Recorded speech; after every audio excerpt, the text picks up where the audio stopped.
Majority of the parents love their children. कुछ minority नहीं करते because they want to survive, but mostly parents love their child and they always think of our betterment. But then problem कहाँ आती है?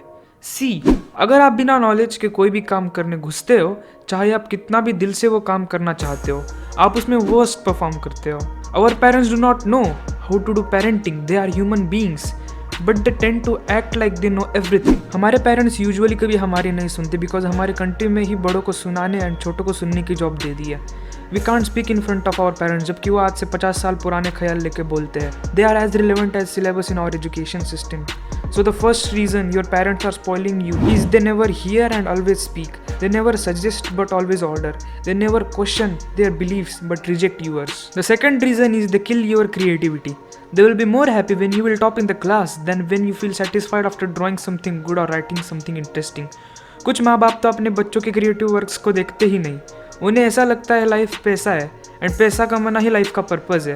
And marks are equally proportional to money. More marks equal to more money. Because most of the parents ने गरीबी face करी होती है, उनका ये थॉट उनके पास्ट एक्सपीरियंसेस से आता है. But the problem here is पैसा एक नंबर है एंड नंबर नेवर एंड्स.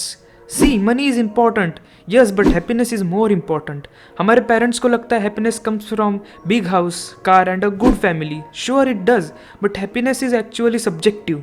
कुछ लोगों को बिग हाउस एंड कार से हैप्पीनेस मिलती है एंड कुछ लोगों को अपना पैशन फॉलो करने से हैप्पीनेस मिलती है. Then why are we forcing all students for one reward if the reward itself is subjective? See, if you think happiness is satisfying your urges by the means of money, then you are wrong. Urges never satisfies, but बचपन से ही हमें urges satisfy करने के लालच में ही work कराया जाता है. होमवर्क कर लो तो चॉकलेट मिलेगी. Well, this may give your subconscious mind an idea that you are working for that chocolate. And then for all your life you will work for a chocolate you will never get. External happiness is like fireworks. They are so flashy, pretty and exciting, but as they fade you will feel more lonely. Basically you will never be happy.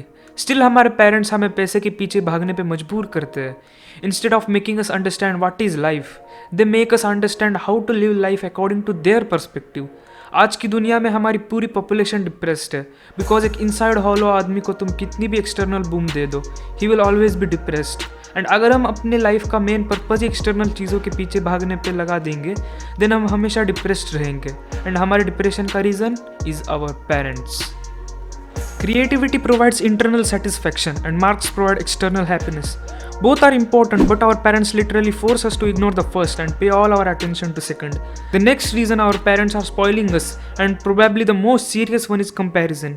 ये एक चीज not just तुम्हें but Indian society as a whole को affect कर रही है. Basically comparison is Sharma ji के बेटे ने तो टॉप करा, तो पीछे कैसे रह गया. This gives you an idea that the purpose of your life is now to be better than Sharma ji का लड़का. And trust me, no matter how hard you try, you will never be. देखो, as I said, there will always be someone better than you in some field. Even if you are best in a field, you will probably suck at others. अगर तुम सब चीज़ों में खुद को compare करने लगे, then you will always be insecure because if you are good when you are better than the best, then you will never be good because best is infinite. To put it simply, जब तुम दूसरों को अपने से compare करते हो and अपने से ऊपर लोगों को देखते हो, you feel that you are bad and if you think you are bad then you won't love yourself. Nobody loves a bad person and if you think you are bad then how can you love yourself? Because of that you feel depressed. You are not worthy in your own eyes and इसलिए worthiness ढूंढने के लिए तुम दूसरों को नीचा दिखाना शुरू कर देते हो.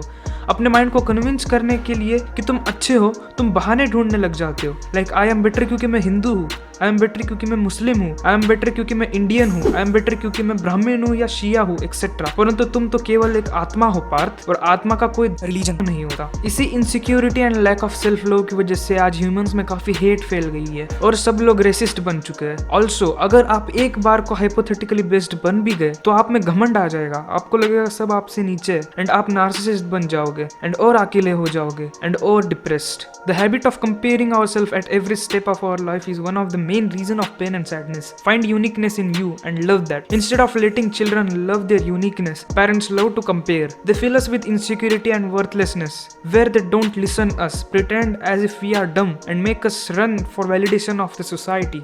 मैं अच्छे मार्क्स लाके सबको दिखा दूंगा कि मैं कितना स्मार्ट हूँ. This is seeking validation from others and the problem in this is you will never be happy because the remote control of your happiness is in someone else hand. आजकल की generation with full of insecurity social media नाम के circus पे अपना कर्तव्य दिखाती रहती है and they feel depressed when they don't get much attention. So this is what comparison has done. Compare more and continue this age old tradition of ruining the next generation.